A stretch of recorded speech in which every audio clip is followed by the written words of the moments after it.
Estamos con Víctor Guedes, es profesor titular de la Facultad de Ingeniería de la Universidad de los Andes. Buenos días. Buenos días, María, ¿cómo estás? ¿Qué tal estamos? Muy bien.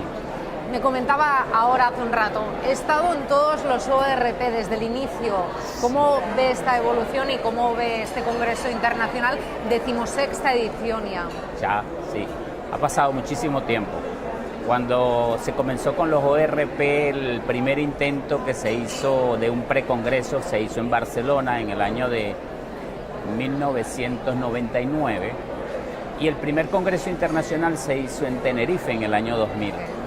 Desde ese entonces yo he acompañado prácticamente todos los congresos. El esquema que se estableció en aquella oportunidad fue un año en Europa y un año en América. Europa pues era la parte iberoamericana, España, Portugal. Y la estrategia con América, pues paradójicamente el primer lugar de América que se hizo fue Estados Unidos, que se hizo un congreso para Estados Unidos, luego se empezaron a hacer unas ediciones en cada ciudad española diferente, ¿no? Comenzando con Barcelona, Sevilla, Santiago de Compostela. Hace muy poco nos vimos en el ORP del 2014 en Zaragoza. En Zaragoza, Chile. Sí, en Chile también.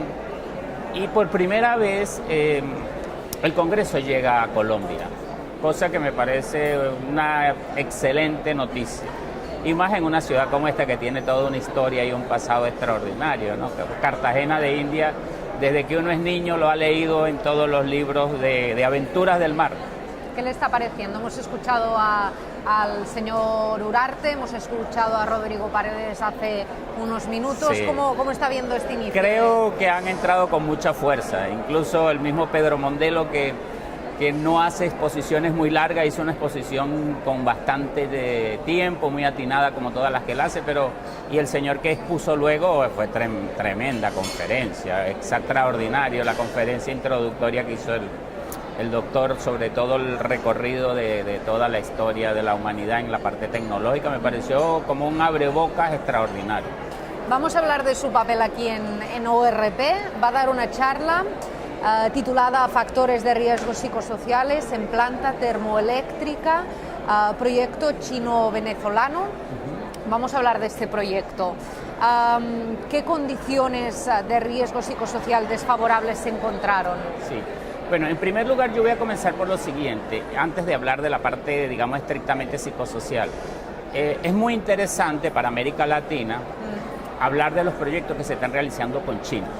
China en este momento es el primer socio comercial de varios países latinoamericanos, incluyendo, por ejemplo, Chile, y Perú es el primer socio comercial. Y es el segundo socio comercial de Colombia, de Venezuela, de México, de Perú, de Brasil y de Argentina. Es decir, la presencia china en este momento es muy, muy importante y cada vez es creciente. Incluso se estima que para el próximo quinquenio, si se duplican las inversiones que está haciendo China como las lleva hasta ahora, China desplazaría a Estados Unidos como primer socio comercial latinoamericano. Eso como primera parte. Como segundo, escogí ese proyecto chino-venezolano porque habla de plantas termoeléctricas.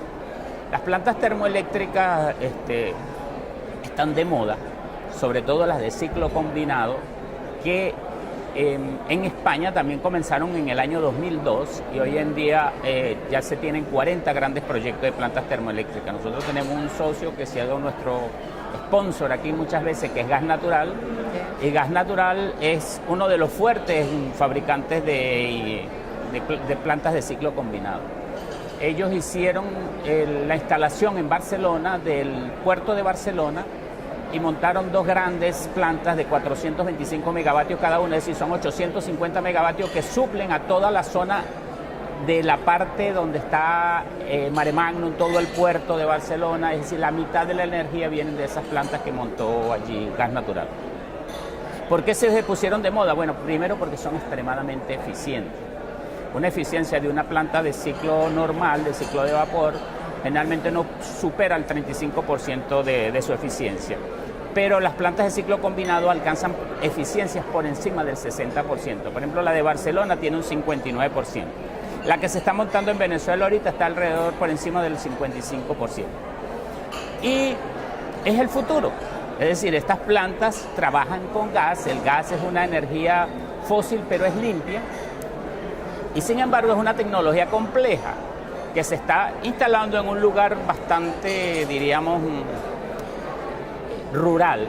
La zona que se escogió para que cogí para el estudio es una zona rural y es una zona donde hay mucha inmigración colombiana ahí en Venezuela. Es decir, el componente que forma parte de esta planta es colombo venezolano, son los trabajadores. Y por eso escogí eso, porque ya que veníamos a Cartagena, pues podía ser mucho más interesante un proyecto que involucrase también a los colombianos. Lo concretamos en el tema de los riesgos psicosociales. Los riesgos psicosociales que conseguimos, bien. Como la zona es una zona un poco inhóspita y es una zona, digamos, desprotegida desde muchos aspectos sociales, hay muchos riesgos de que con la tremenda crisis que tiene Venezuela ahora, hay una crisis terrible en cuanto a inseguridad, desempleo, y los estudios preliminares habían determinado que había muchos problemas de ansiedad. Muchos problemas de ansiedad, de inseguridad en el trabajador, porque no está dirigido a los ingenieros, sino a los trabajadores. Ante esa situación, el Servicio de Seguridad hizo incluso mediciones cardiovasculares y veían que los valores estaban bastante altos.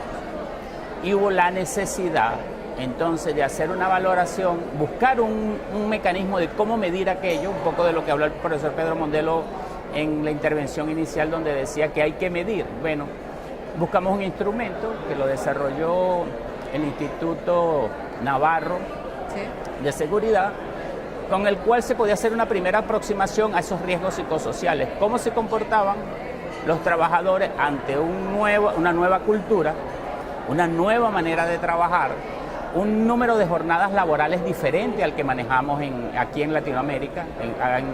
Los chinos están acostumbrados a trabajar 12 horas seguidas. O sea, ellos hacen solo 2 jornadas por día. Los venezolanos hacen 3. En España también harían 3 porque son de 8 horas. Entonces, ¿cómo compaginar una jornada de 12 horas y una de 8 horas cuando el trabajador ve que el otro trabaja mucho más? Él siente aprensión de que hay algo que no está haciendo bien, ¿no? Además de eso, la manera como manejan la seguridad los chinos es totalmente distinta a como se maneja por acá. China es muy permisiva en ese tipo de cosas, ¿no? Es más restrictivo Latinoamérica, aunque parezca mentira, en los controles, digamos, desde el punto de vista de seguridad. Sin embargo, cuando se fue desarrollando el estudio, lo más interesante de toda esta situación es que se determinó que se acoplaron las 2 jornadas. O sea, la de 2 con 3 turnos, la de 400 trabajadores venezolanos, colombo-venezolanos, con 425 chinos, es decir, la plantilla eran 825 personas, y existía la barrera del idioma. Los chinos no hablaban castellano, y los castellano parlantes no hablaban chino. Entonces, ahí es donde aparece, digamos, la innovación desde este punto de vista de gestión, porque aparecieron unos ingenieros y unos médicos que tuvieron que asumir ese rol dentro del programa de seguridad. Es decir, utilizamos el programa de seguridad laboral, de salud laboral, para introducir otro tipo de conocimiento que no está planteado en un programa de seguridad laboral. Entonces hacían un poco la función de traductores, vamos a decirlo así. Les comunicaban qué deberían hacer en las mañanas, y eso funcionó, parece mentira, pero funcionó, y funcionó de tal manera que no hubo una sola fatalidad en una obra que duró 5 años.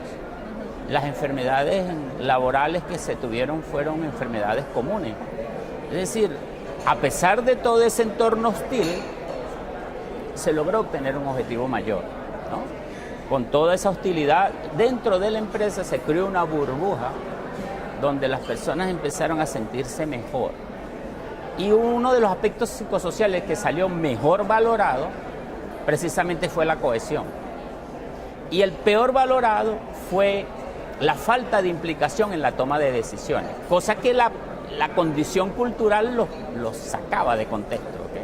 Entonces, los trabajadores que no podían colaborar, que no podían mejorar su puesto de trabajo, que tenían un mal entrenamiento, una mala formación, es decir, todas las quejas están orientadas a que no podían participar en la toma de decisiones, que todos los jefes eran chinos, ¿no?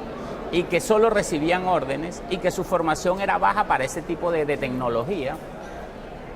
Estas personas que se incrustaron dentro del programa de salud ocupacional y de riesgos laborales y de seguridad y de ergonomía, pudieron servir en esa transición para comunicar conocimientos distintos a solo seguridad. Y eso es la innovación que está aquí en este trabajo. Es decir, eso fue una mejora relativamente de poco valor monetario, pero de un gran valor emocional. Es decir, esas personas al final tenían un sentimiento al logro extraordinario. Se sentían potentes, creídos, empoderados, y saber que ninguno murió y que ninguno tuvo un accidente grave, a pesar de todas estas... O sea, nadie podía predecir que eso iba a terminar tan bien. Incluso el hecho de que no apareciesen accidentes graves y no apareciesen fatalidades fue una cosa que se agradeció. Positiva. Sí. Va a hablar de ello largo y tendido en una conferencia que tiene hoy. ¿Tiene hoy la conferencia? Sí, hoy tengo la conferencia jornada. Dentro de Dentro de nada. una hora, media hora. Muy bien. Mucha suerte y disfrute también de las 3 jornadas que nos quedan del Congreso Internacional. Cada vez que vengo al ORP lo disfruto mucho y siempre lo he disfrutado, y cada vez que veo que tiene éxito me alegro, y bueno, siempre estaré a la orden para tus entrevistas. Muchas gracias, Bueno, que vaya bien. Hasta luego.